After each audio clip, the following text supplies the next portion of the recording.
खबर है कि जो यूएस है वो फिर से जो इंडिया के ऊपर जो करीब 25% ऑफ टैरिफ यानी कि उसके इम्पोर्ट्स बेसिकली जो भी वो सामान इंडिया से खरीदेगा उस पर वो करीब 25% ऑफ टैक्स जो है उस पर चार्ज करेगा। यानी कि इस तरीके के टैरिफ के बाद फिर जो है इंडियन प्रोडक्ट्स जो भी जो है वो अमेरिका के बाज़ारों में बिकेंगे उनके जो है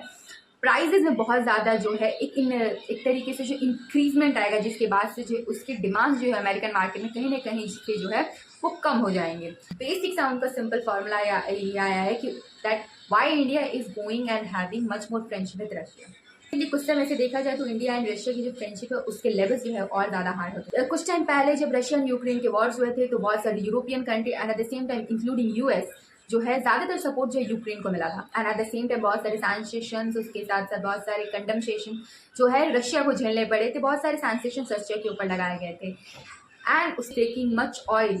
from Russia because it is getting it at a very low cost,